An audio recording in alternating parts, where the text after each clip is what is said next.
Good evening and welcome to Total SA. This evening we have got our webinar is around short stay accommodation and we're looking at a mixed model. So we have got Mike and Kerry McEwen. Hi guys. Hello. Thank you for joining us tonight. There is obviously a lot going on in terms of service accommodation with the uncertainty and all of the events that have been going on, and obviously we're going to be talking about that a bit later on, but our focus for today's webinar is going to be on sharing your story and how you got started, what you've learned along the way, and things that you can pass on to our subscribers. So without further ado, we've got lots to cover tonight. So in this webinar, we're going to be looking at a mix of service accommodation guest profiles. So in corporate lets, self-catering, holiday lets, and service departments. Now, obviously we've covered these in previous webinars, but what we're going to be looking at tonight specifically is how your business model integrates all of those. So it'd be interesting to hear how you kind of juggle lots of different guest profiles and how that's worked out for you. So tell us a bit about yourself. So here are some of our pointers, but Kerry, do you want to start? Yeah, no problem. So we're a husband and wife team. We're based in Hereford, and it's literally just Mike, myself, and our son Owen, who's 18 in August, but our apprentice. He left school and didn't really like the thought of going to college, didn't really know what to do. We got really busy and looking at taking on staff, so it seemed a natural progression really for all of us, and that'll be 2 years in September, so that's worked out really well. Yeah, we've sort of predominantly up until recently covered Herefordshire, Worcestershire, Malvern, Shropshire, and even over to sort of Gloucestershire. So our guest-facing brand is rentmyhouse.co.uk, and we sort of almost fell into SA really, and it sort of just came about sort of off the back of what we did previously, but we've learned an awful lot along the way, and in the last sort of couple of years we've managed to systemize the business. We've got lots of different procedures that we follow, and it works incredibly well. We're very light on the staff side of things, but you know, we were managing just circa sort of 30 units with just myself, Kerry, and Owen. We've got other people that support us, freelance marketing lady. We use VAs sort of in this country and sort of abroad as well. So can talk to you about all of that as well if you like. Absolutely. Okay, yeah. And so just explain to us a bit about your background in terms of being in property. I know, Kerry, you started off in lettings. Is that right? How long ago was that? Yeah, it's when I left school. I started my apprenticeship at our local letting agency and worked my way up the ranks to lettings partner. And then my partner wanted to retire, so she gave us first refusal. Mike gave up his job as a manufacturing manager of a large factory, so he had a lot of the HR experience that I didn't necessarily have. And he gave up his job, and between us, we bought and ran the agency for 8 years. So we managed around 600 properties. We were the biggest in the city. And then and we had 15 members of staff at one point, and there's so much changed with legislation. And the recession hit. It got really difficult and not a nice industry to be in, to be honest. And one day I said to Mike, I said, I've had enough, I want to sell up, and the rest is history really. So you sold up, and how long ago was that? So we bought the business in 2006, and then we sold it in 2014. Okay.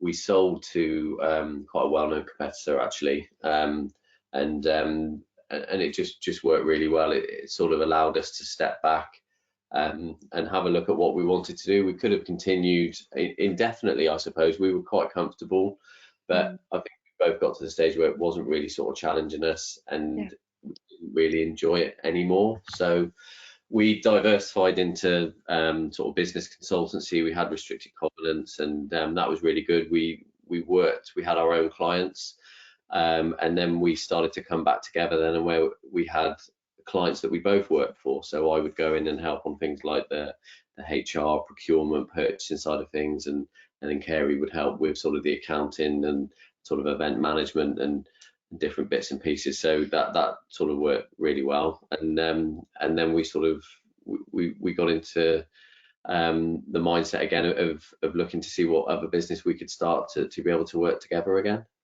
So did you know about serviced accommodation while you were in the lettings? Did you manage any corporate lets or anything like that? No, so where we're based in Herefordshire is very behind the curve. So it's quite an agricultural city.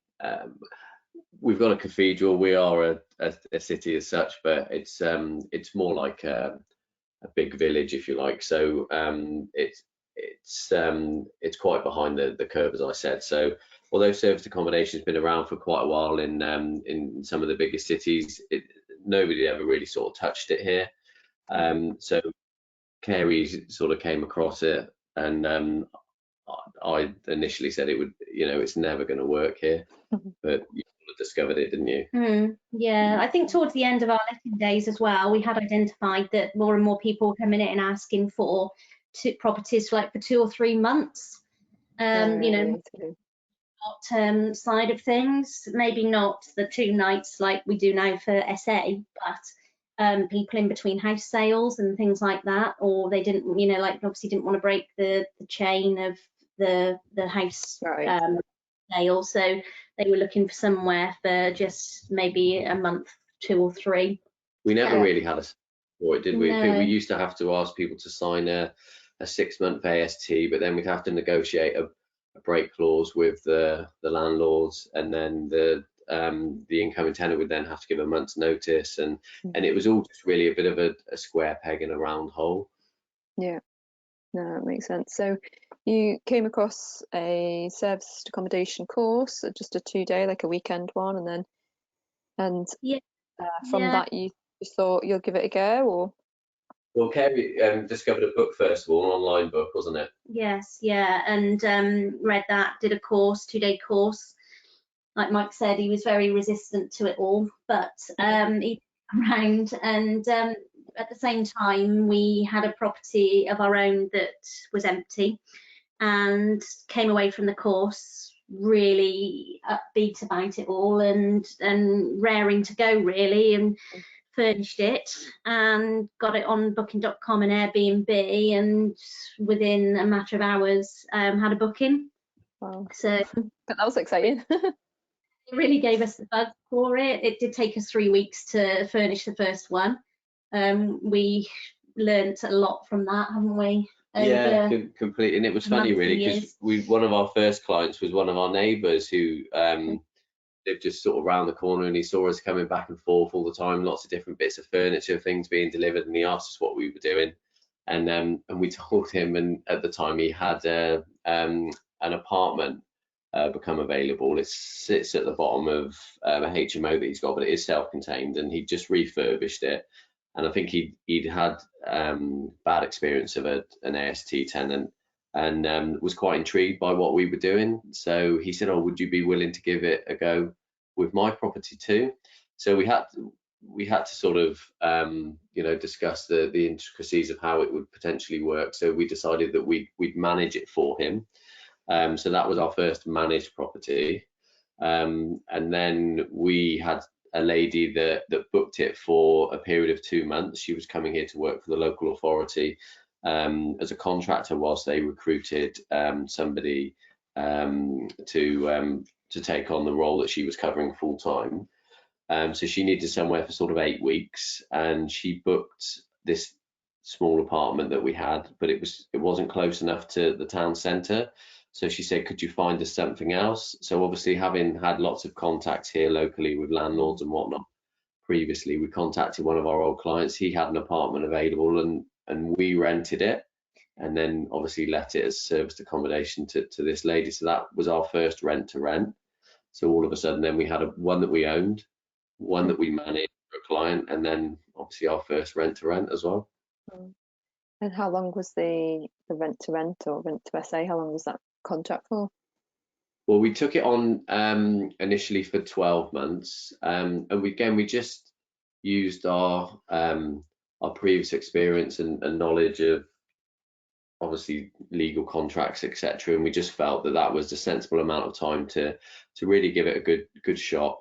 We were prepared to furnish it and do everything that we needed to do. I know lots of people, I've since learned, when they take on rent to rent, that they're entering into contracts for sort of 3, 4, 5 years, which I think is very, very risky, and certainly not something that I think we would be keen to do. But we just felt that 12 months we would see how it goes.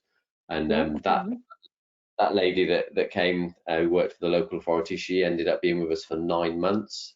So she paid a nightly rate for 9 months, which was fantastic, really. Wow. That's wow, that's pretty lucky.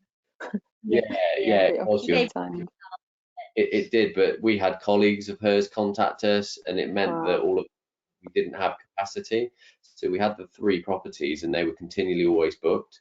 So we had to get more, and that's really sort of, it gave us the foundation to be able to sort of scale up.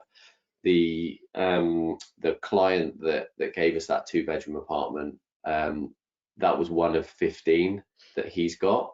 Wow. So we knew there were more for us if we needed them or wanted them. So we actually took on 2 further 2-bedroom apartments in the same block, as it were, and they proved very successful. And then that client introduced one of his friends, which was also a previous client of ours as well. He was keen to let his 2-bedroom townhouse to us because he knew it was guaranteed rent. He knew it would be looked after because of our previous experience.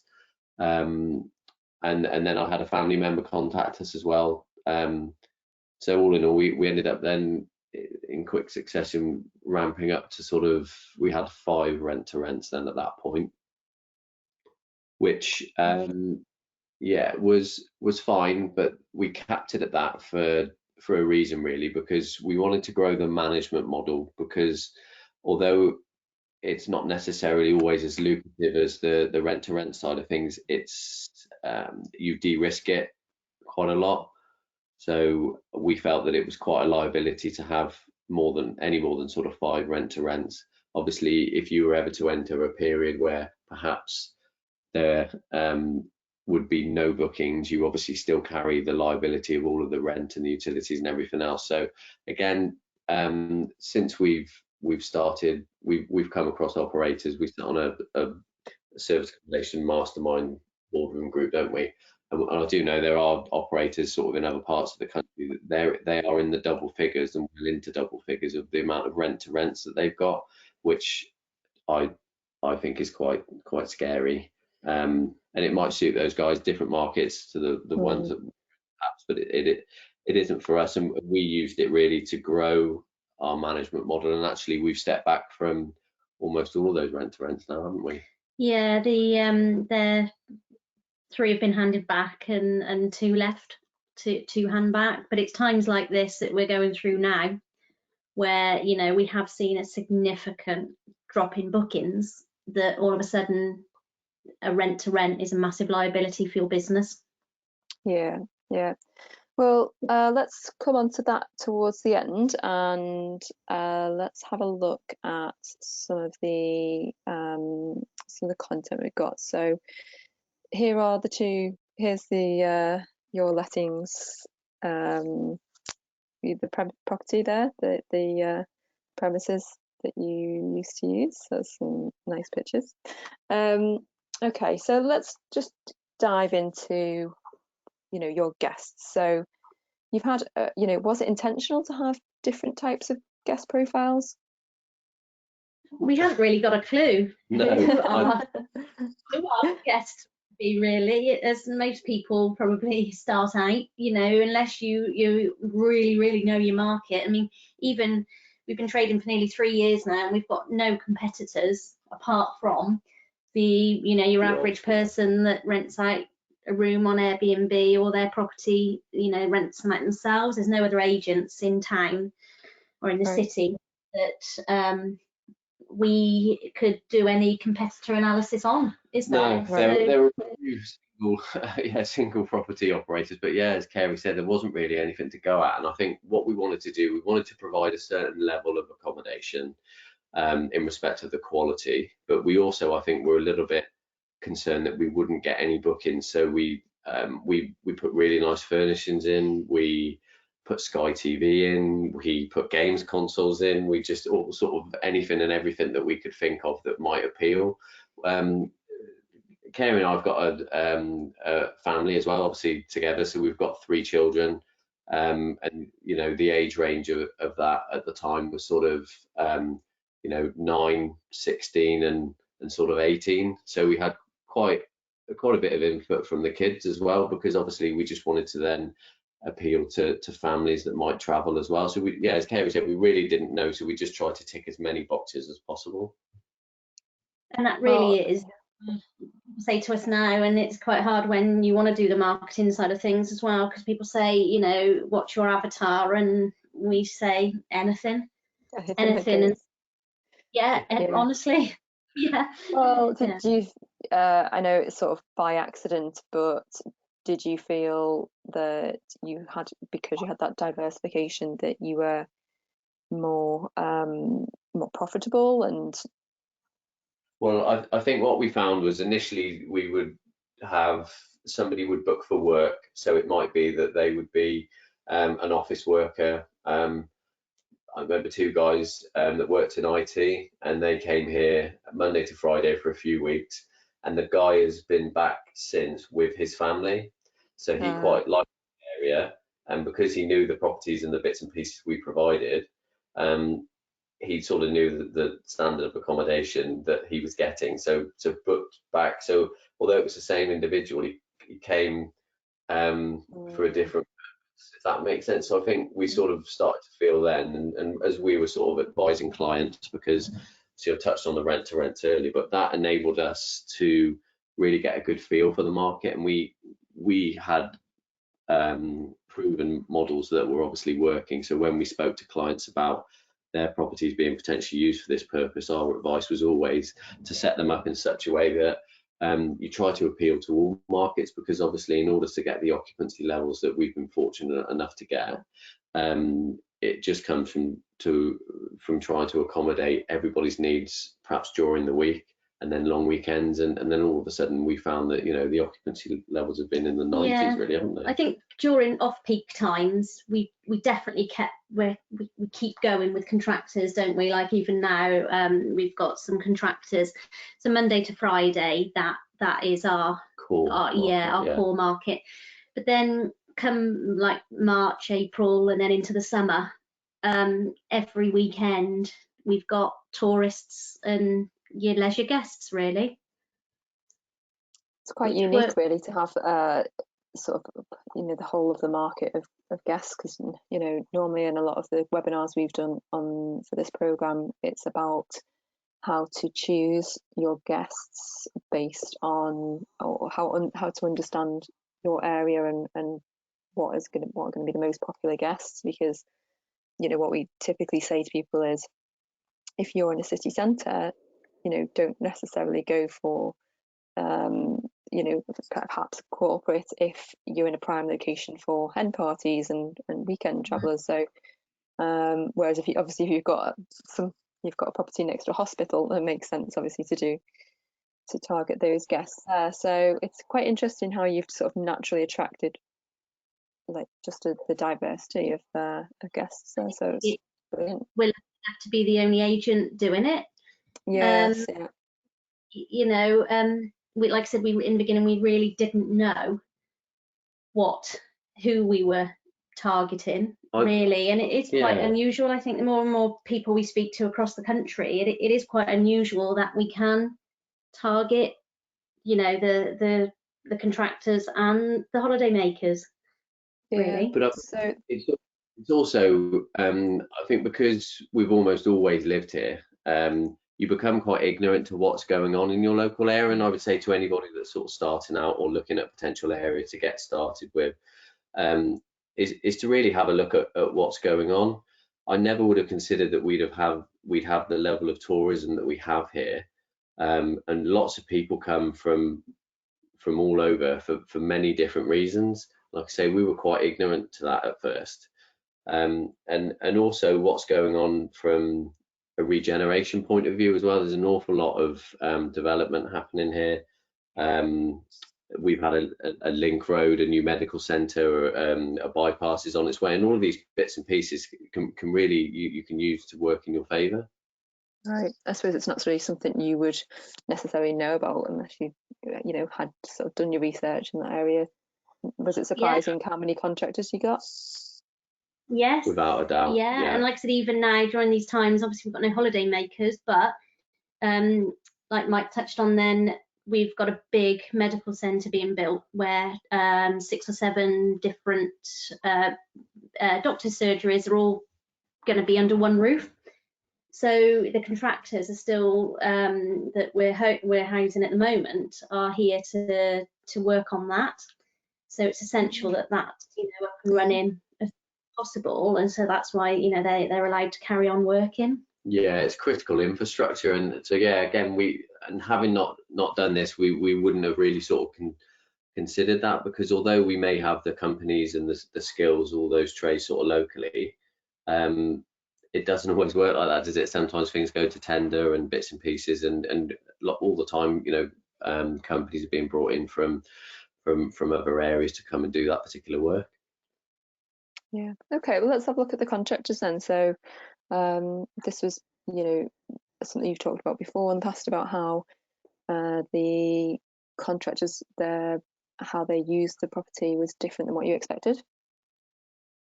Yeah. I think we, like you said before, haven't you, Mike, we've naturally thought that our contractors would turn up with their muddy boots, at the end of the day, and their crates of beer, and basically live off takeaways. I think probably maybe what they'd had to have done a few years back when they were staying in travel lodges and things like that.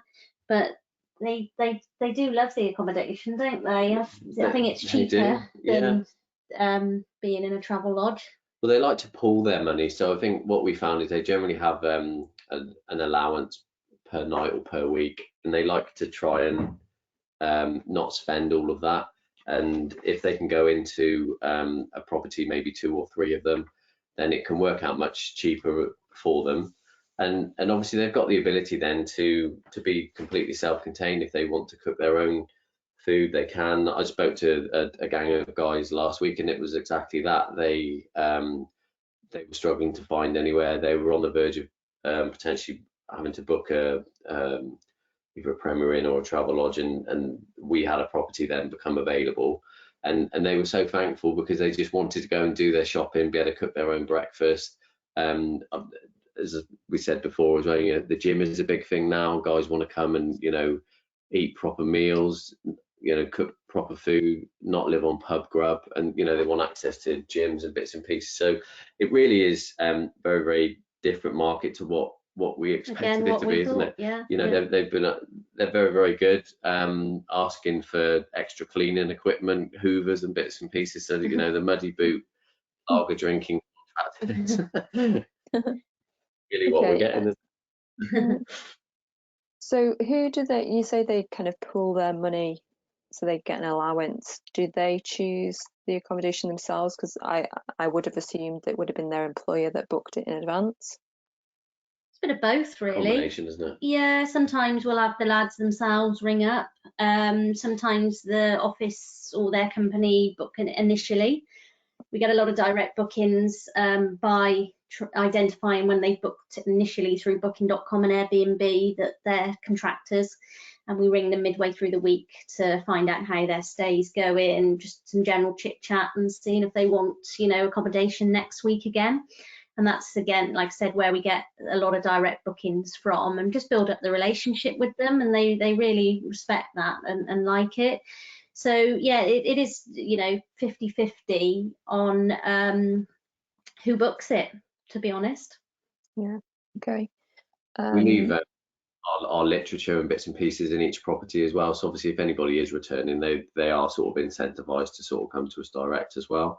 And then we have guys that you know, ask us what else we've got, if we've got anywhere bigger, if they've got extra guys coming, or if they're somewhere else slightly closer to a particular job they might be working on. So it tends to work really well. I think it helps as well as, apart from one property, all our properties have got parking, secure parking, driveways and things. So they know, I mean, generally they turn up with their vans and tools and things, and they don't in a public car park or halfway down the road. So I think that's big. That's interesting. Yeah, big selling point for a lot of them. Yeah, that's one of the main questions. How much per night and parking. Right. And how long do they typically stay? Generally Monday to Friday. So our typical week, especially like say in the peak. They've got it for the weekend as well. They leave their stuff there. No, we can sometimes. It just depends. We do if it's going to be a longer term prospect. So certainly if the companies are booking on the guy's behalf, sometimes they'll say they're going to be in the air for sort of 2 or 3 months, and it might be that we'll work a more competitive rate out for them, because obviously we've got continuity then. And it might also be then that sometimes we do give the weekends at a reduced rate, so they are able to leave their slow cookers and bits and pieces in the properties, isn't it? Quite often though, like say during the summer months, they want to go back home. So our typical week will be Monday to Friday with contractors. Property gets turned around, and then your leisure guests to arrive at 3 o'clock on a Friday afternoon till Sunday, and back again. And how does that vary? So the nightly rate for a contractor, say in the same week, for example, versus those holidaymakers at the weekend in the same property, what's the sort of fluctuation in price? Depends on the time of year. Again, in peak season, we can get the same in the week that we do on the weekends from them. So it's all relative, really. Like say in the winter months, we tend to lower the price in the week for them. But coming back after Christmas, the first week in January, they all returned, didn't they? And you know, for January, we were fully booked again, which is pretty. But no weekends. It's phenomenal for January, yeah. Well done. Yeah, but yeah, the weekend guests then obviously they're pretty non-existent for January and February generally. Okay, fair enough. I mean, that's what, you know, everyone's aspiring to, so it's great to see that it's actually possible, because, you know, for most people, I mean, in terms of working out the numbers before they start, it's sort of break-even point at 50% occupancy. You know, it has to work at that, and then really sort of in inverted commas, it's like, well, let's aim for 70% occupancy, and that's great. But obviously here it's great to actually see, you know, you guys have achieved much higher and consistent as well. So great. Okay, so in terms of actually the marketing the rooms, then I obviously use the usual channels, Airbnb, Booking.com. Can you tell us about your channel manager and why you chose that one? How does that work in terms of sharing the calendars? Yeah, we use Tokeet mainly because a lot of other operators do, and a lot of our peers on the SA boardroom use it as well. So kind of got a bit of support, or people that you know you can ask questions to if anything does go wrong with it. But it's okay. It's I don't think there's any channel manager out there that's spot on, to be honest. But so we use it for that basis. What do you so the attraction for you is the support? What are the pros and cons? Yeah, it is very easy. We used to use Kigo, didn't we? So we started off with Kigo. So part of the course that we went on originally, we had the Kigo Dream sold to us, and I did like Kigo a lot. It was really good. The functionality was great. I especially liked the client reporting that it produces, but it's a system that's ever increasing in cost. Oh, it was so expensive. And the more properties you added, the worse it got. Really did. And Tokeep was at the time a much cheaper alternative, but didn't quite have the functionality. So again, the sort of support group that we work in on the sort of mastermind boardroom, they've actually built their own software which helps to sort of plug the gaps, if you like. So we know it's only capable of doing a certain amount, and then off the back of that, then we've got within our systems and procedures some offline automated bits and pieces which help us to sort of maintain the same level of service that we had before at a much reduced cost. Okay, and do you feel like you'll keep with this to keep for the foreseeable future, or are you looking at other ones?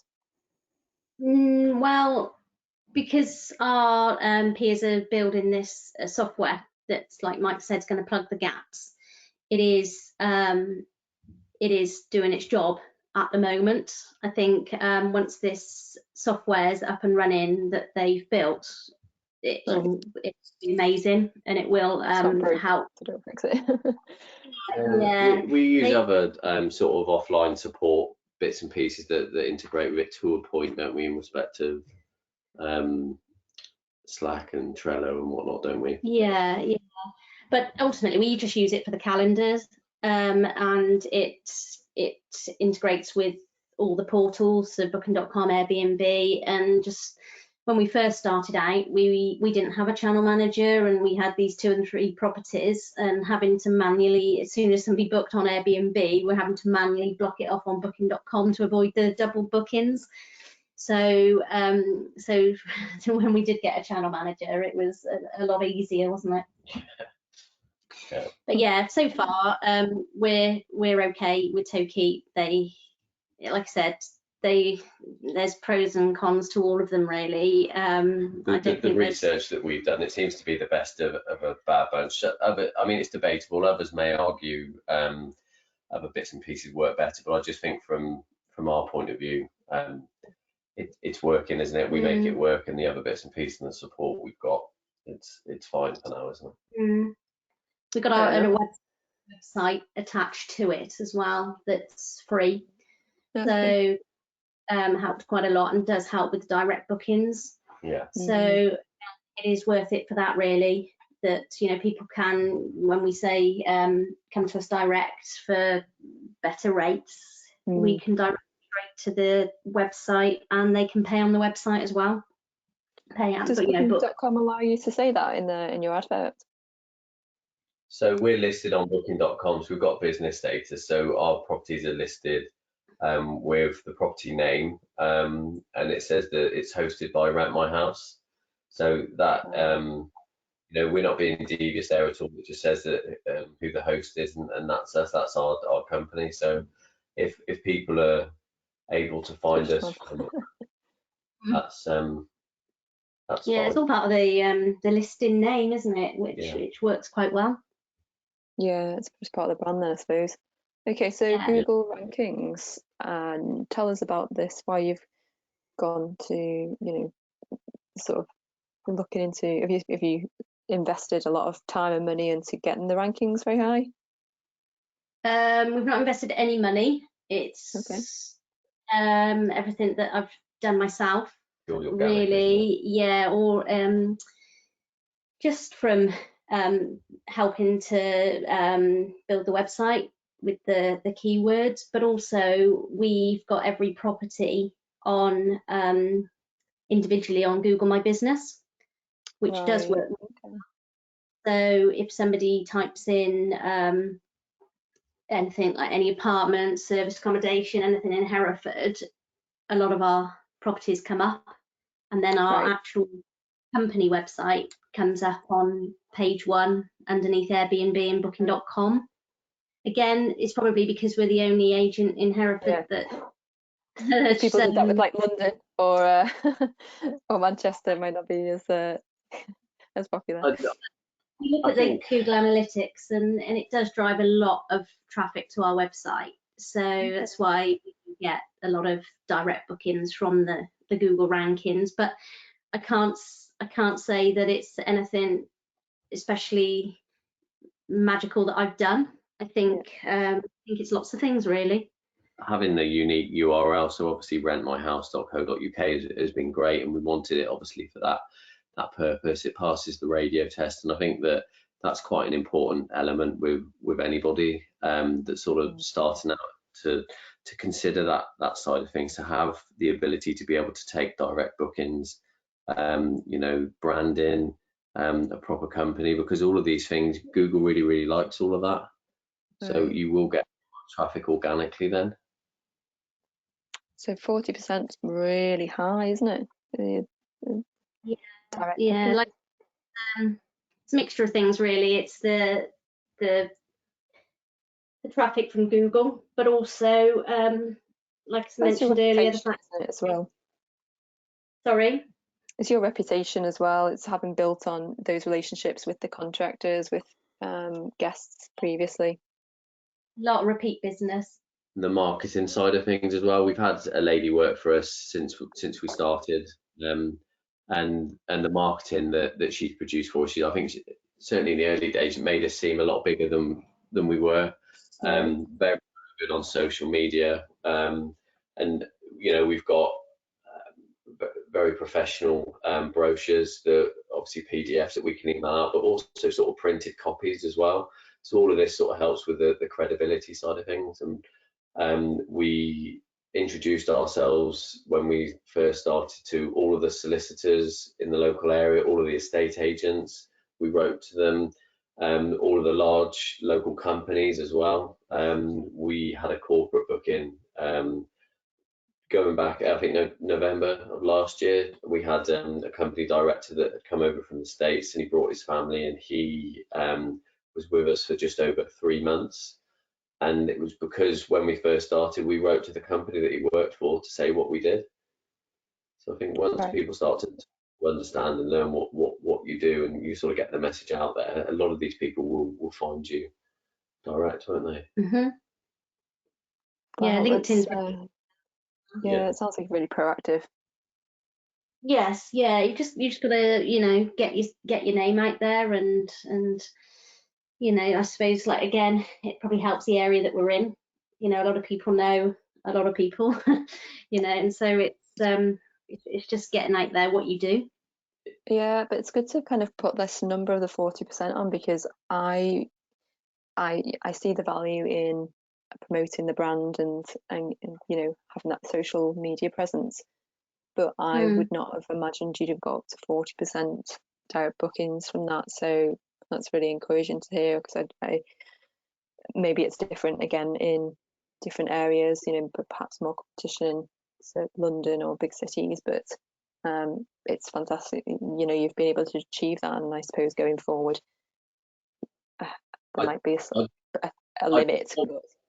Yeah, I'd be confident that it is something you could replicate in other areas. I mean, quite quickly we were asked to expand and go further afield. So we would, you know, we took ourselves into sort of Worcestershire, Malvern, Shropshire, and like I say, towards sort of Gloucester. We were asked to do things in Bristol, down towards London, Norwich, and all of these things are done sort of off the back of people just sort of hearing about who we are, what we do, and sort of how it works.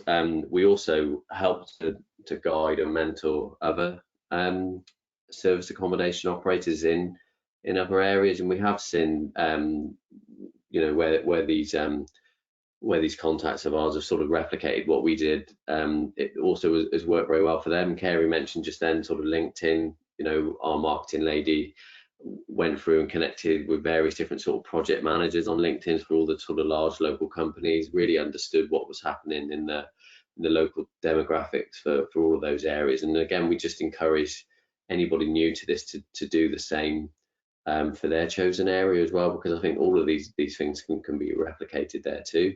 I think sometimes it's a bit too easy to just rely on the OTAs to work for you, and then you just become an order taker instead of actually proactively going out and getting the business. And a lot of your profit goes on the commission. Yeah, absolutely. I wonder what that 15% you've saved on the 40% direct bookings would equate to, probably a lot of money. Yeah. Looking at every situation individually, what we spent a lot of time last week doing was contacting all the guests personally that have had to cancel due to the coronavirus, and say, you know, we sorry that you've had to cancel, but completely understand. Hope your families are all, you know, staying safe, and we hope to host you in the future. And it's things like that. I said, you know, like an actual text message to them, or an email, or a phone call, anything like that, they will remember. Yeah, and do you know, it's a good point actually, because I had to cancel one of mine that I'd booked in for May, and it was an event that was cancelled, and I as I was cancelling, I was thinking, oh God. As I sent them a message, and I was like, I'm so sorry, you know, I'm so sorry I'm having to cancel this. And I, you know, I almost felt bad that obviously, you know, for them and their business. yeah, I had to But do exactly. I suppose if they had kind of come back to me and said, you know, don't worry, and when your event is rescheduled, please come back to us, I might have kind of thought to contact them first, but I haven't, because I kind of felt bad that I'd cancelled. Does that make sense? Yeah. That's what it's like, the personal touch, isn't it? You know, we totally understand why you've had to cancel, and it's such a shame, but you know, we're here, you know, hopefully towards the end of the year when you may want to rebook. Yes, I think it goes a long way. I think a lot of it comes back to as well. I mean, it's the service industry, and this is what we really enjoy. And obviously, having had experience before of having a letting agency where we had an awful lot of conflict, landlords, tenants, deposit disputes, all of those bits and pieces. This really isn't like that. This is really refreshing, nicer environment to work in, and I think when you really enjoy what you do, like we do, you do go that extra mile sort of naturally without even thinking about it. So I think all of that really sort of helps to pay off as well, doesn't it? And I think it could be quite easy for us to be lazy here because we haven't got the amount of competition perhaps that other people would have in other towns and cities.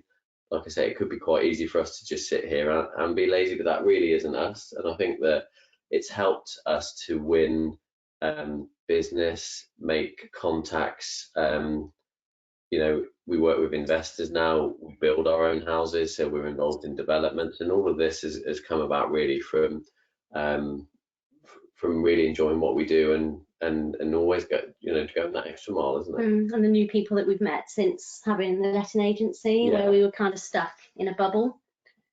Yeah, and I'm sure you've kind of, I can imagine having had that growth from, you know, how you started out is it's been quite exciting in comparison to, okay, you're sort of coasting along on the letting agency where it's a bit kind of same old doom and gloom, not much is really changing, but actually seeing your business grow in this way is it's been quite exciting.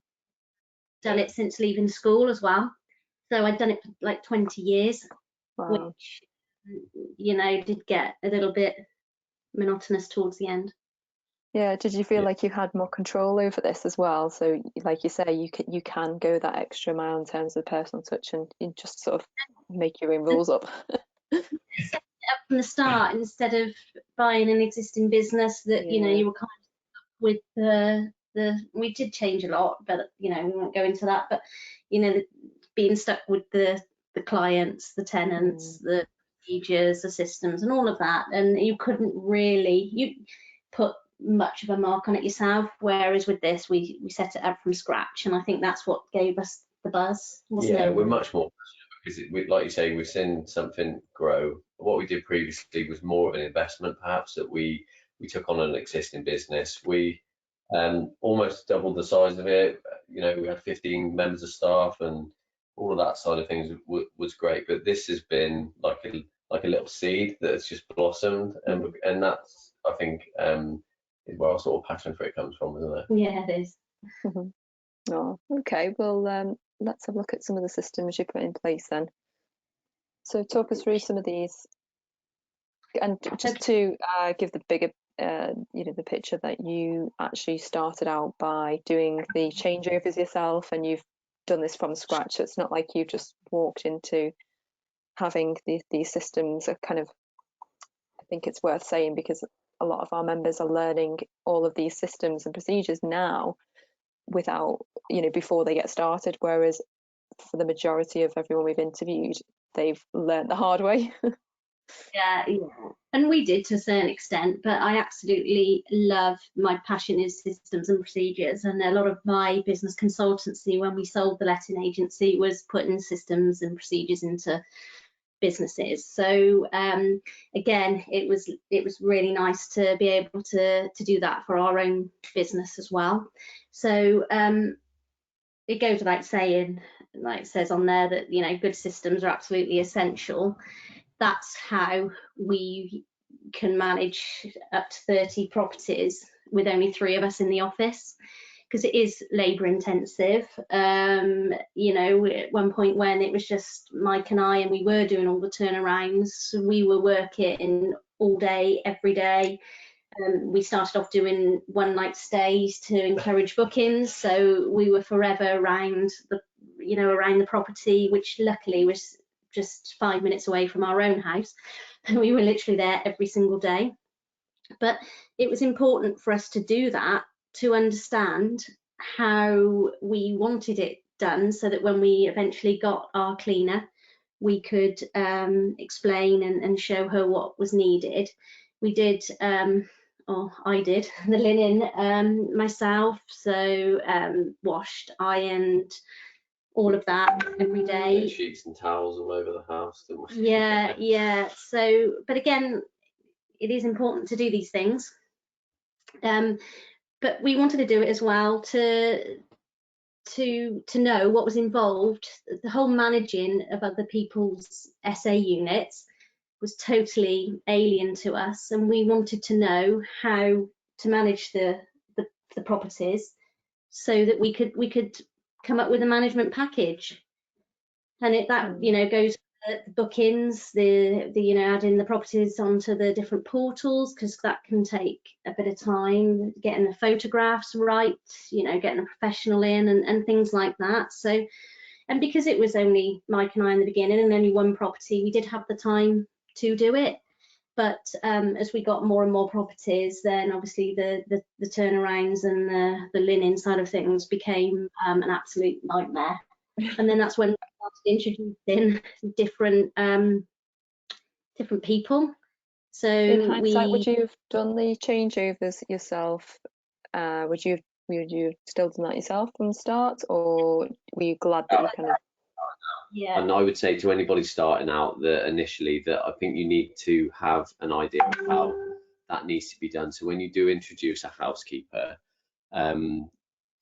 it's a very different type of job to do. When housekeeping is very different to cleaning perhaps a school or an office, and not everybody maybe necessarily understands that. And in order to get the standard that you need to maintain your reviews, which is obviously hugely important, because obviously you're going to live and die by your reviews. So the standard of cleaning that and turnarounds and the linen that you use and everything else needs to be the best it can possibly be, because you're obviously only as good as your last review. So in order to get those things in place from the outset, I'd 100% would do that all over again. And we've had meetings. We outsource to quite a big company now that have obviously got lots of different housekeepers, and a couple of times a year we've sat in on their staff meetings and their briefings and chatted to those guys, and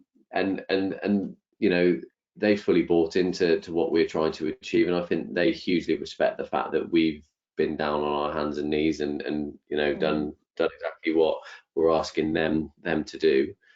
And I think that we always used to get important. 10 out of 10 on the reviews for cleanliness, and that to us was so important. Other things, like other areas are like distant or location, things like that are debatable, and people have different opinions. But when it comes to cleanliness, you'd like to think that every time, if you're going to do it yourself, that you're going to get 10 out of 10, and then that's what you then relay to the next cleaner. We want 10 out of 10, and even now if we don't get 10 out of 10 on a review, we do tell the housekeeping team that, you know, this is coming, and it is very rare, to be honest. But like when we do get 10 out of 10 for everything, we let them know. You know, you have got to let them know, yeah, the good and the bad, really. I think with doing the turnarounds ourselves as well and organising the linen initially, I think again, people that are looking to start out in this, it's important to consider that, because you have to have a certain amount of units in order to justify using a linen provider, for example. So you probably need to be around at least sort of 4 or 5 units to justify the cost of that. So you know, you're going to need to do it yourself initially anyway, and I think that is a good thing. But obviously, as you start to grow and scale, that's not sustainable. But it's then understanding what you need to then put in place in order to sort of to grow that sensibly at a sensible rate and a sensible pace. I think we had an awful lot of success very early on, as we talked about earlier, with the 3 properties that we had, and we could have gone out and taken, I know one agent in particular that would have given us all of their stock, so we could have probably, you know, got into double figures quite quickly, almost overnight, with the amount of properties. But then if you do that at such an alarming pace, we were very to the fact that everything else is going to struggle and is not going to be able to grow at that pace. You all of a sudden, you can't turn a tap on and expect to have, you know, from 1 housekeeper to 10 housekeepers, and then all that linen and all those other bits and pieces, and you're obviously ultimately going to fail. So I think that was quite important for us as well, is to have that. That's a really important point, actually, and because it's, you know, it's very easy to get carried away, and I see it a lot, especially, you know, sort of property community groups, and people sort of just take on so many properties really quickly. And I think one of the number one reasons people have complaints about service providers or you know, companies is just they grew too quickly, and people can see that it wasn't intentional. They don't mean to sort of have lowered their standards, but they've just grown too quick, and they haven't been able to grow with it. So I think I completely agree. And somebody said to me once, in the early days, be very careful about the properties that you take on, because it's so difficult to unravel a bad property, whether it's that, you know, it's not the right location, they're not the right room sizes. And he just said to me, it's such a headache. It's so much more hassle than just keeping it simple, growing things like just sensibly. You've got to have really nice properties, because otherwise your reviews will suffer, and in turn your company will get or could get bad reviews. And also the relationship with the owners. You know, if you're going to manage other people's properties or even have a rent, you have to have that relationship with the owners, because, you know, sometimes, well, we've been very lucky with, you know, damages and things, but, you know, you've got to be open and honest with these people, and, you know, be able to speak to them, you know, like I said, have that relationship that you can tell them anything. Sometimes, you know, some months they might not, they might do, you know, like January maybe or December be really, really quiet, and, you know, ultimately you've got to have that conversation with them, and that's incredibly they've got to be able important. to trust you. And you mustn't go out, and I think I was guilty of it in the early days. Sometimes you go out with a mentality of almost like a letting agent, where you just want the instruction, you want the property, you want the keys, and you'll just keep getting more and more and more, and realistically you'll, you know, bursting at the seams in other areas of the business, and all you're doing is more and more pressure on yourself, and it becomes incredibly difficult. So that is a key point, really, I think, for anybody sort of starting and out. I think it can happen without you realizing it. So what you just said there is that it puts other pressure on other areas. So you could very quickly take on 5 new properties in one go and not realize the strain on the other areas, and it could very easily fall apart at the seams very quickly with service accommodation as well. And we've been guilty of that at points as well, haven't we, really? Like Mike said earlier, you know, about going out and just taking on whatever. And when we started spreading into, you know, other counties and things, things did start to slip, and we, you know, stopped and thought, right, okay, this isn't really what we want to do. we need to, you know, try and pull it back now and get back to the point that we want it to be, because we did grow too quickly. Yeah, we managed it, didn't we? But yes, I think it's it could have got out of control. Yeah, but if you'd have taken on 3 or 5 year contracts, I mean, you know, it's just a different ball game then. So I you know, I want to pick up on what you said before about it. Just do you start all of them on 12-month contracts for the rent to SA? Yeah, so we would enter into a company let agreement, and there's lots of is that right? Is that the correct thing to do? We deal a lot with MOD clients previously, corporate MOD and other bits and pieces. And what we used to do, we would, when we had the letting agency, they would take on a tenancy, a company let in effect, and they were able to change the occupier without notice. So we went. Sorry, MOD for people who don't know. Yes, sorry. So Ministry of Defence. So we obviously live in Hereford. So we've got military bases and bits and pieces here, but wasn't just those guys. You'd have relocation agents that would work for other companies that might be housing professionals for a period. It would always be, it wouldn't be a standard AST, it would be a company let agreement. And again, what that you're able to do with that type of agreement is to change the occupier without notice. So that sits quite well in the service accommodation side of things, because obviously you're having guests, not tenants, and you need to be able to change a guest, obviously, and without referring back to a third party to say, yeah, we've changed, you know, Mr. Smith's gone out tonight, tomorrow it's Mr. and Mrs. Bloggs, and you know, so so we sort of looked at that, we took advice, and that's how we did it. We had 12-month company let agreements, and that's how we took on our rent to rent properties, and we did it on the basis that we wrote the agreements.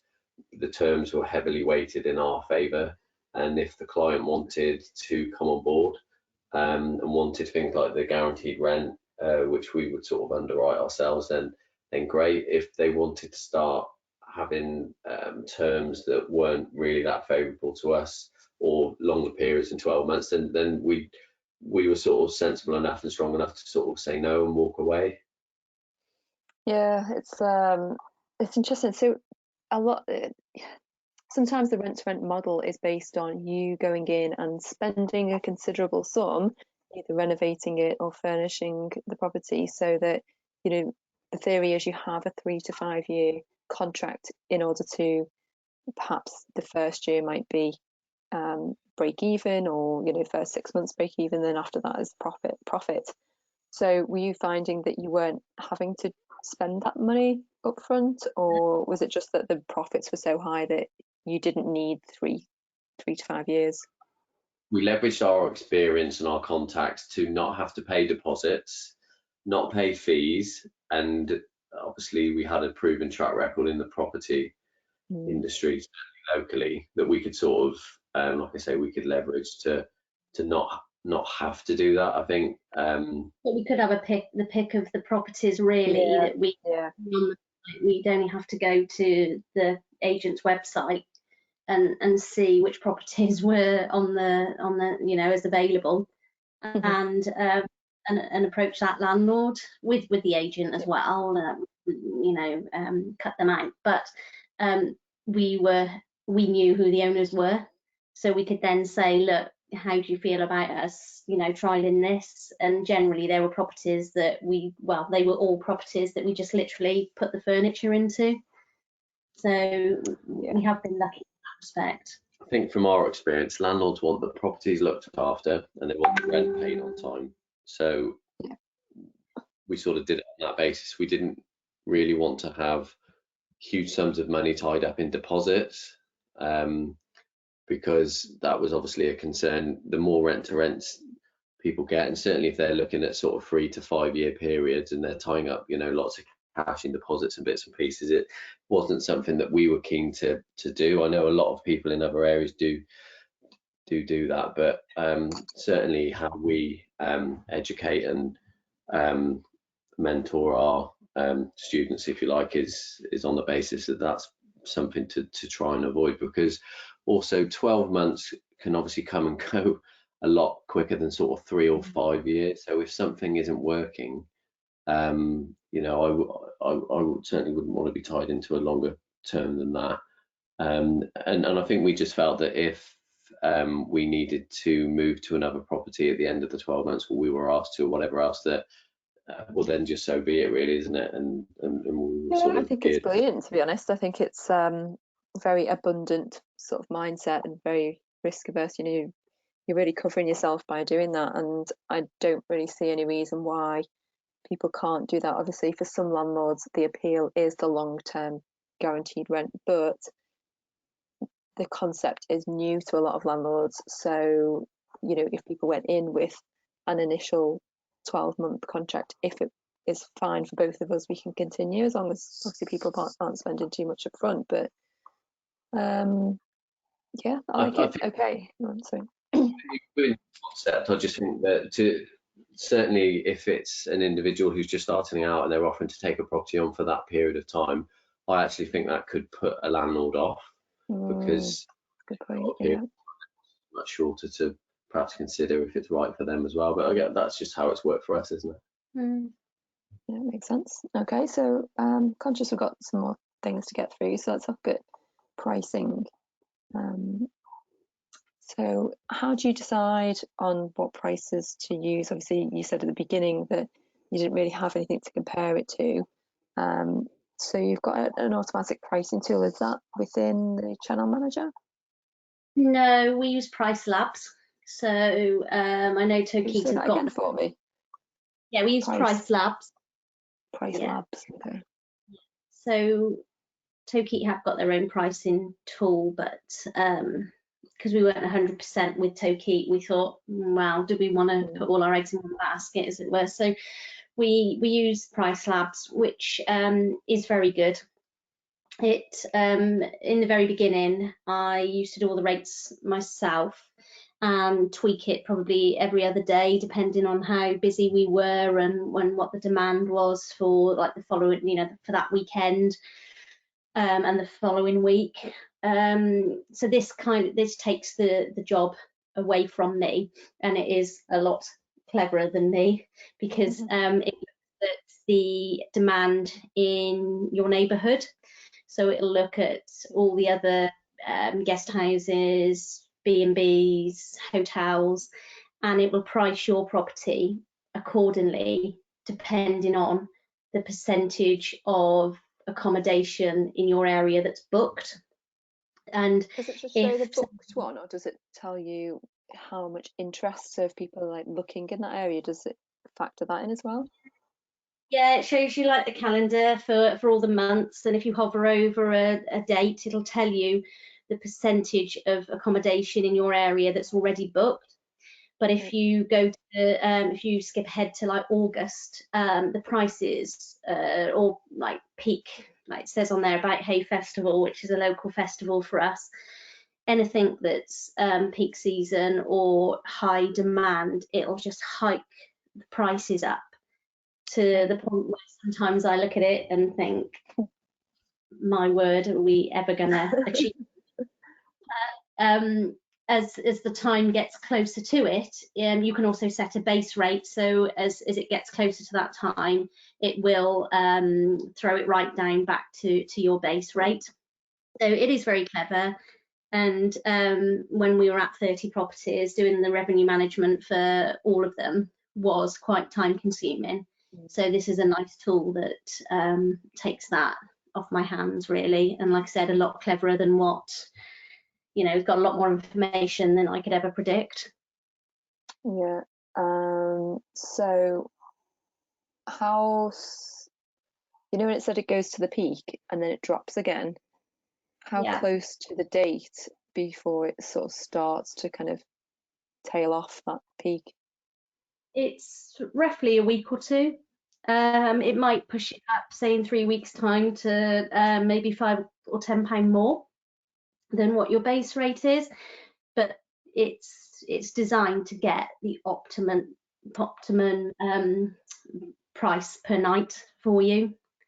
So like I say, that hay festival, it's ridiculous, and like I said, instead of £80 a night, it's like £225, and people will pay it because hay festival is probably about 10 miles away from us, so we're the closest city to it, and all the people come from all over the world to go to this literature festival, and demand is high for accommodation.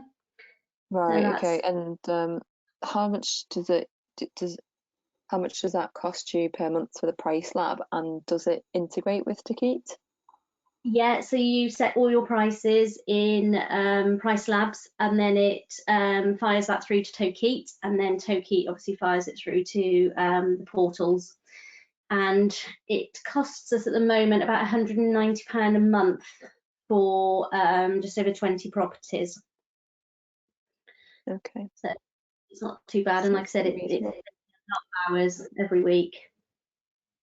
Yeah, if it's going to make you like more money, do you ever find that it goes up higher than you would have put it yourself, and you actually you get what It's a lot braver than yeah. I love it. The tool that's should be the tagline, the tool that's braver than you.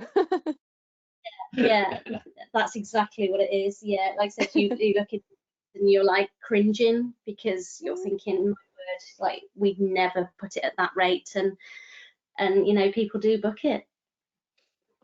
Wow, brilliant. Okay, so that seems like a worthwhile investment. We've not heard that one before, so I've just put that into the chat box.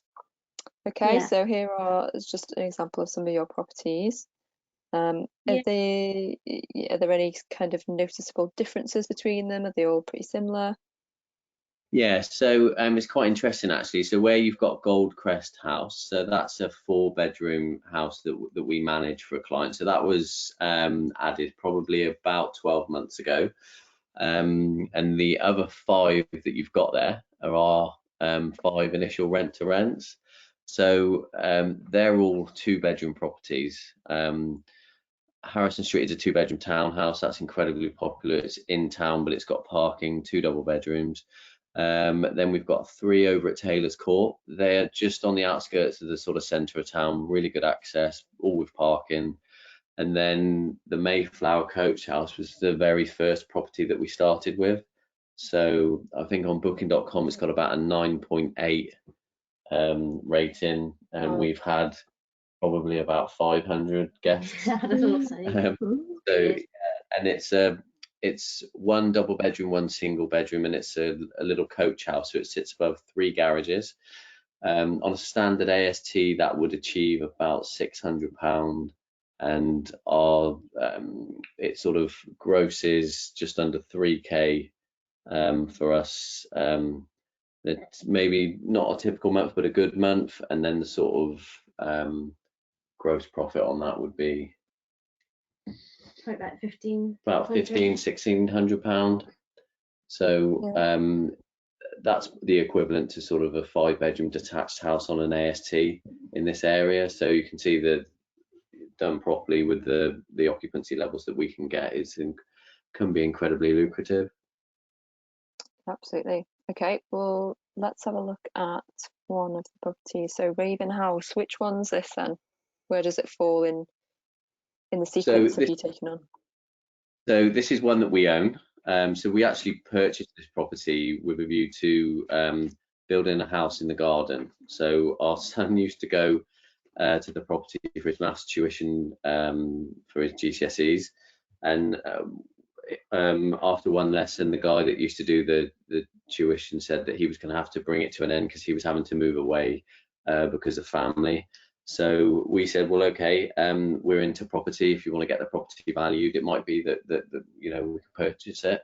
And he did exactly that. They got it valued. We purchased it, and we did it on the basis that we measured the garden, measured the house, and the garden was bigger than the house. So that was the due diligence we did, and we thought, well, we'll just get planning for a detached house, sell off the land and keep the property. And that sounds really, really easy and really simple, and that is exactly what we did, but it wasn't really easy and it wasn't really simple.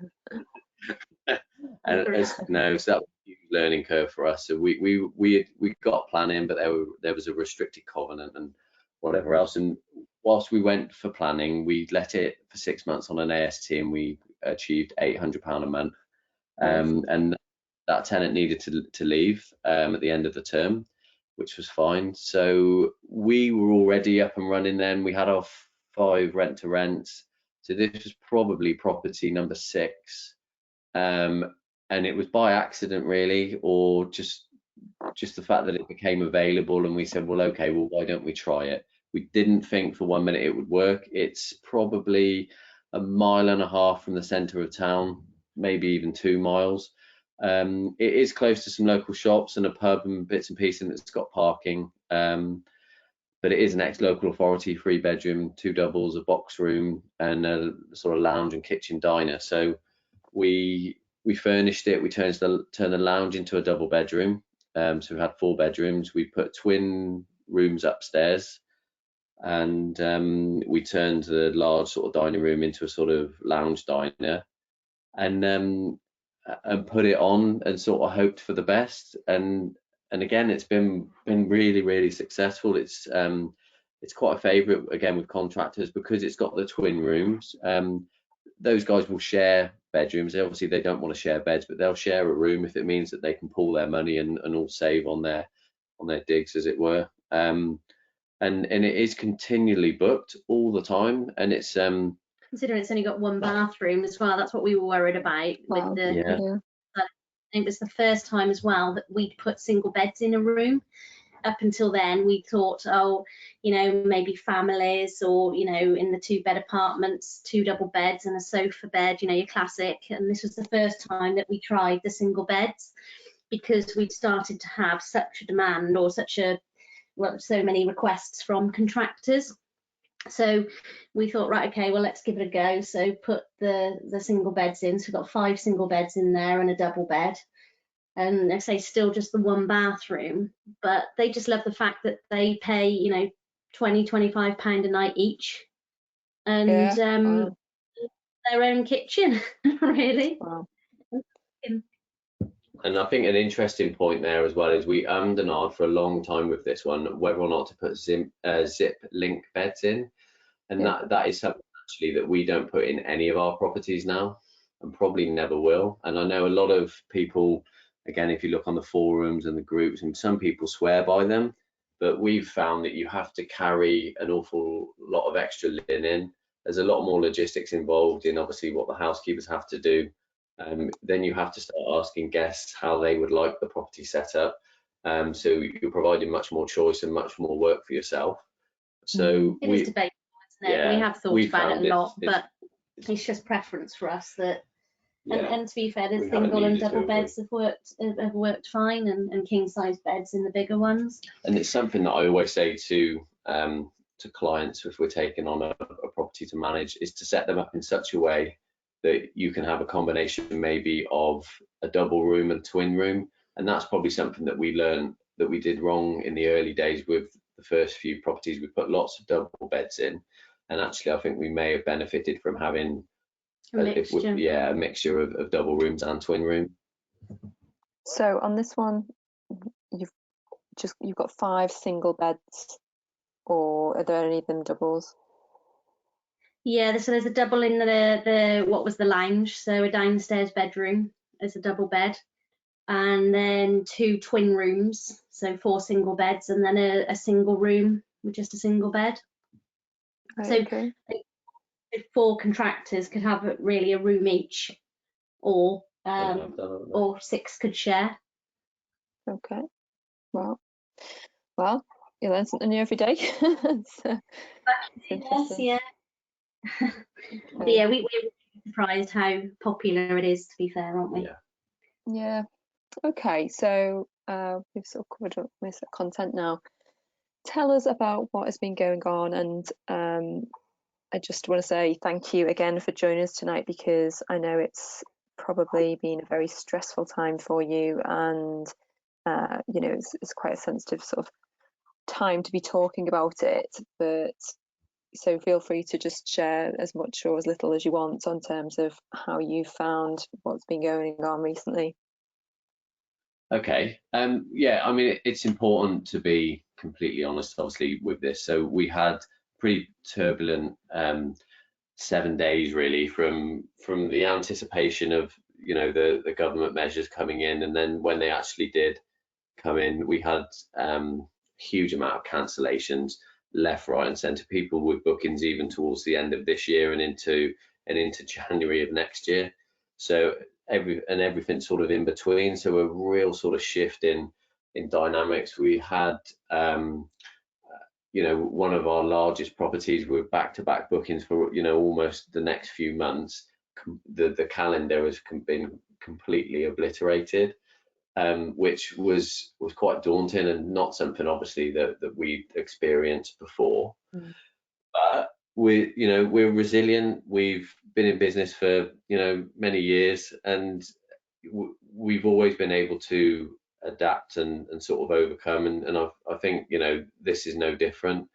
We've got quite a few properties empty at the moment, but that's fine. Our portfolio is made up now of combination of properties that we own, properties that we manage for other clients, and we have very few rent to rents now. So as Carey said, we've gone down from, we didn't have many anyway, so from our 5 we're down to sort of 2, and we can manage that. We've done incredibly well up to this point, and we are in a fortunate enough position that we can sort of batten down the hatches. The sort of, after the first 7 days of turbulence, the dust has started to settle. We've had bookings from individuals, key workers in quite a few properties now, more than we would have expected. And obviously we feel very privileged to be able to sort of do our bit, as it were, in respect of that. We've not tried to use the situation to our advantage at all. Our rates have either stayed the same or in complete honesty, I mean, we've just tried to cover costs. So we've just tried to nightly rates and whatnot, all these sort of things that were important before are not now. Yeah. And we've managed to sort of provide housing for people that are doing the good work that everyone needs them to do. So we're happy with that, and I think we're in a situation where a lot more fortunate, than a lot of other people. As I said sort of in the beginning, we do know of operators that are in the double figures with rent to rent properties that are now sat empty, and they're carrying that liability. I mean, you say it's fortunate, but you've made certain decisions along your journey that have put you in this favourable position now, where it's just a different level of risk, and you mitigated that a long time ago by only taking on great properties and not taking on too many of the rent to rent. So it's just not knowing what's going to come, really, isn't it? And at the end of it, but it how could have many been anything, couldn't it? Yeah, it could have been a change in government legislation. It could have been any change to the market that you just couldn't predict. So I think well, you've done the right thing in hindsight now, haven't you? So hindsight, yeah, we planned it for other reasons, but not for this.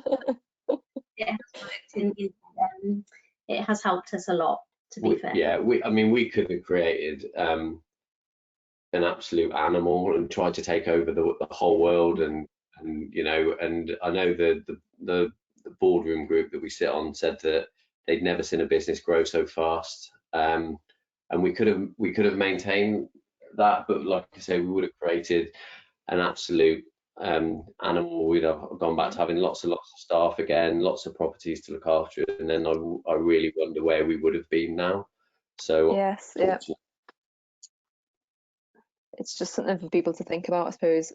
Like, when is enough? When how many properties do you need, and where do you draw the line? I think it's a very personal decision, but it sounds like you've stuck by your decision, and it's worked out in this situation, at least, anyway. So what about government funding then? Have you been eligible for any funding well, for the next couple of months? we've looked at crisis management and sort of planning from our point of view for not just the next few months, for the next 12 months. Yeah. We sort of, our situation, we fall between the cracks really on a lot of the government funding. Yeah, we don't pay any business rates, so we're not eligible for any of the grants. So we're not really eligible for anything apart from the business interruption loan. So we've put in our application with our bank, which is NatWest, and just really waiting to hear what, if anything, any help we can get with that. It is very difficult. Somebody asked us today, what sort of funding have you asked for or help, and it is difficult to know, because if with this industry, if this all lasts 3 months and people start traveling again, we will still be within our peak season, but it only has to be like 6 months, and straight away the children are back at school and you're back into the winter again. And although off peak isn't so bad for us because we have the contractors, it's still missing our summer months that like most operators you do rely on to recoup some money from the winter months. So we've kind of worked on the basis that it could take 12 months for us to get back to the level that we were at. Do you feel like you are in a better position than if you just had a standard AST on some of these? Yes, I mean, that was always our fallback. We took the properties on the rent to rents on the basis that if anything ever did happen, we just let them on an AST fully furnished. But from our own personal point of view, I think we've done so well with our properties being let as serviced accommodation that we've got the reserves built up that we wouldn't have got if they'd have been on an AST. Yeah, no, completely. And it's also allowed us to, as I said before, work with other individuals. We work with investors. As I said, we're building our own houses now as well. We're due to take on, about to enter into a commercial lease to take on a block of 10 apartments in the city centre here. That was mentioned in our YPN article as one of our case studies. And we never would have been able to complete on a deal like that had we not done what we'd already done. So it's a stepping stone in order for us to continue to sort of to grow, as it were. And I think that this current situation that we're in is not going to last forever. Obviously, economically, so I think we're still quite positive, because I think the sort of longer term view for us is that more people will have to or choose to holiday in this country. We have a huge amount of tourism here anyway, and I think when that is allowed to return, then I think we'll do well again. I think there'll be a massive boom from the first thing people going to want to do is get out of their house and go and visit friends and family and have a holiday that's not in their house. So it might be the case that either the flights aren't up and running as usual, and if they are, people probably won't want to go abroad in the same way that they might have before. Or be able to afford to go abroad. Yes, won't be able to afford to do it. So is there anything else that you see coming in terms of, I know it's kind of speculation, but I know somebody mentioned if, for example, people have got serviced accommodation flats that they then put onto ASTs to sort of buffer this period, then potentially they've got a tenant in there for 6 months. Therefore, sort of less competition, if you like, for people who are still going. Do you think that might be a factor? That's Ryan to you. Yeah, I think that again, there's always a certain element of single property operators where we are.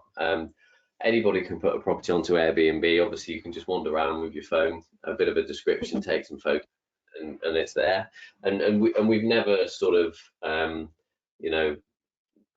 said that we can do anything sort of over and above that. really the skill in what we do has been able to put properties in multiple places and obviously be able to Right. achieve the occupancy we do and whatever else. But I think that there's an ethical thing to, a part of what you said there to consider as well, because if somebody is offering a property that was previously used as service accommodation back to the AST rental market, you know, you're not dealing with guests and you're dealing with somebody who's actually making that property their home. So then Yes. I don't ethically that the land lies with then, if everything's Mm, okay, I'm serving notice or trying to serve notice to get the property back, and because obviously yes, It's losing, also not absolutely. peak, aren't it's they? not, So yeah, it's yeah, not a good time of the year either in 6 months' time, really, is it? You'd want to do. Yeah, you're right. Yeah, maybe it's Mm, another a 12-month thing. Well, I'm sure there'll be, changes that we can't see yet, and it sounds like you guys have just put yourselves in the best position that you can. Um, got to see it through, I doing, yeah, think. yeah, absolutely. And the thing is that okay, the current situation is a bit crazy at the moment, but all your systems are still in place, your experience is there, your reputation's there, your relationships Yeah, with the contractors and the guests and those yeah, you've got all those direct bookings from the past that will come back again. yeah. And So while we can't trade, the cleaners can't clean because they don't want to send their girls out to clean. yeah, So it's kind of, keeping that relationship with them. You're not letting them down because they're in the same boat as you yes, as yeah, well. So yeah. that's important. yeah.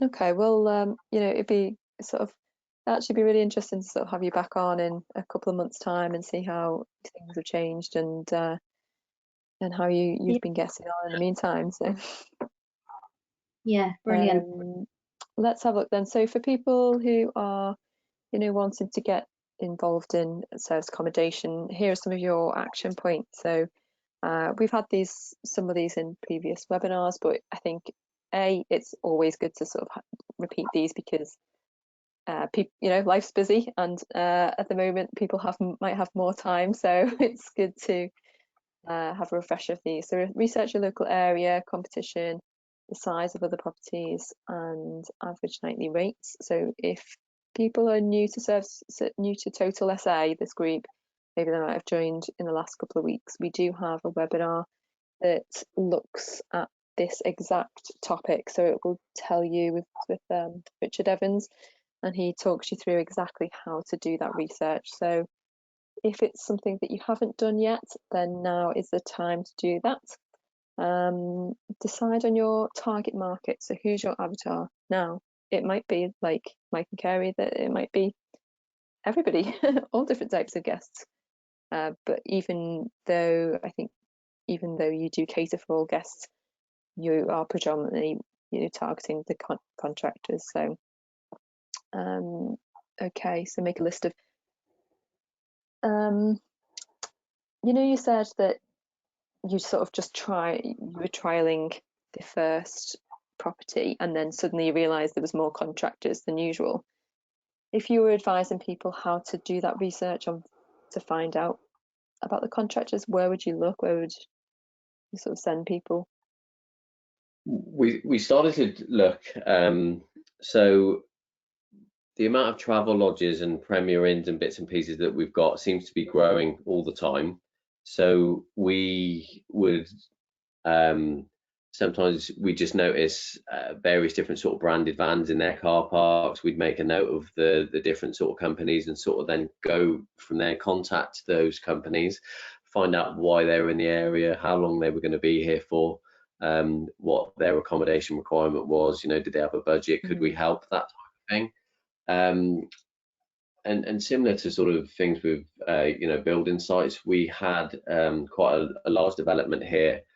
British Land came in and put a whole new retail sort of sector in, and they obviously brought in contractors from away as well for that. So it was really just opening our eyes up to what was going on around us. Building sites as well, and see Yeah. what vans are on there. Are they local people building, or are they, the vans, what's sign written with, you know, companies from away, and you know, ultimately accommodation depending on how far away the companies are based. Some of where we live is in flood zones as well. So what you'll have there is you'll have specialist contractors that come from away, because certain trades that need to be able to do certain jobs on site aren't local. So we sort of started to learn about that as well, and that's where we would then work back, connect with those companies and their individuals on LinkedIn, and really get a feel for what was going on. Carey at one point contacted, I think, Burger King, didn't you? Because we heard on the grapevine that we were going to be getting a Burger King, so Carey contacted those guys, connected with their recruitment manager, their project manager, and started a rapport before they even needed to look anywhere else. Yeah, it's very proactive. Yeah, I like it. And I think you only have to, you know, once you're sort of up and running, then I imagine it's more of a sort of maintenance. And you know, you're always kind of looking to grow the business, but I think in the beginning that those kind of it's really important to just do whatever it takes to get it up and going, right? Yeah, and there's always something to do as well. And the more properties you have, the more you've got to fill as well. So, you know, when you contacted the project manager or the build manager or whoever at Burger King, you've got every property in mind. You don't know what size they want or what area they want. You just want them to come to you. And that's why it's good to have a selection of different size properties as well. Yeah, that's a good point. Okay, so and how will you stand out from your competition?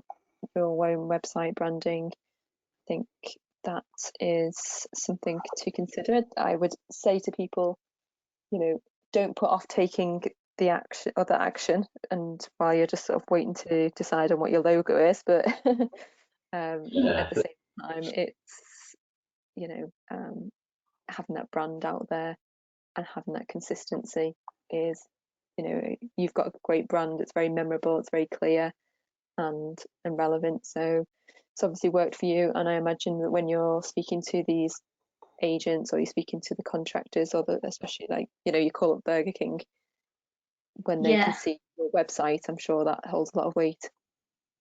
Yeah, and it's important to have that credibility. And we've even sort of diversified now into sort of sub brands as well. So we've got you know, Herefordshire contractor accommodation and whatnot, and the way we market that is very sort of raw, you know. It just goes straight to our website. Signs attached to railings on roundabouts and bits and pieces, but it's a different way to get to the guys that aren't necessarily going to go on the booking portals or go direct to your website. I think it's easy to underestimate the website for this when you think, oh, well, you know, how can I compete with Airbnb and booking.com?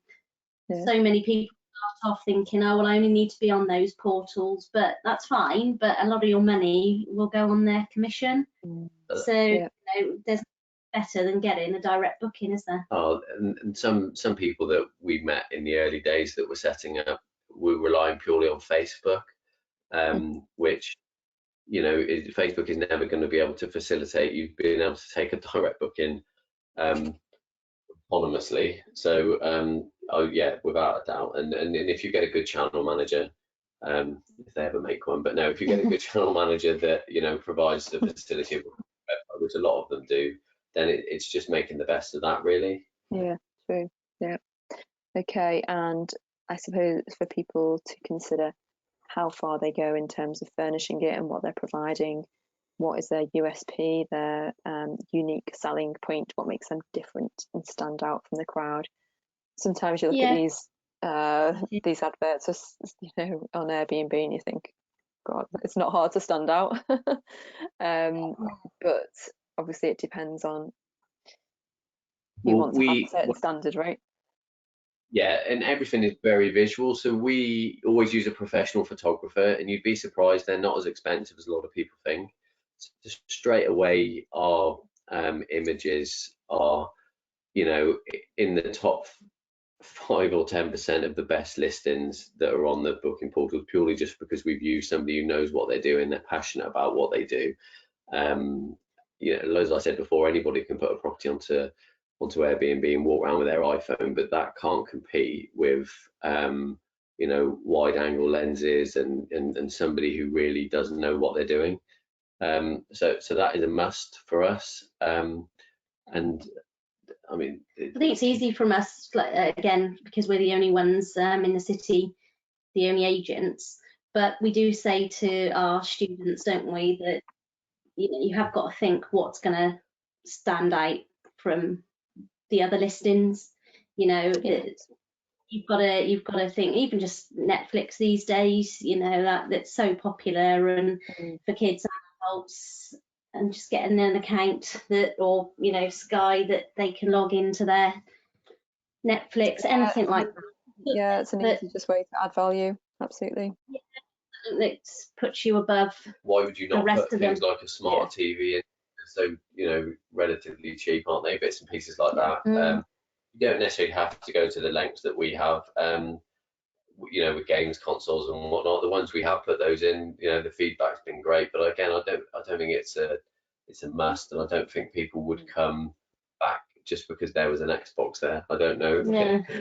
But it's just all of these things just all add up together. Yeah. Agreed. Okay, well, I'm conscious of time, so right, your details, and sorry, Kerry, we haven't put yours on, but is it just Kerry as well instead of Mike? Your phone number's there, and what's to do next. So this will be uploaded into the Facebook group for in tomorrow, and it'll be updated into the resources unit. We have got the next webinars, Richard Evans, and but we are looking at having some more people on in terms of case studies, with obviously relevant to what's going on as well. So we will just see how it goes, but we've got lots of content coming up, so keep tuned to where we're up to. And I just want to say thank you to both of you for your time this evening, and sharing your journey so sort of candidly, and it's been an inspiration to have seen your journey so far, and the fact that you have done it in such a way that you are able to weather the storm, and you're still positive about the future with the business. So fantastic to hear. Yeah, good. Thank you.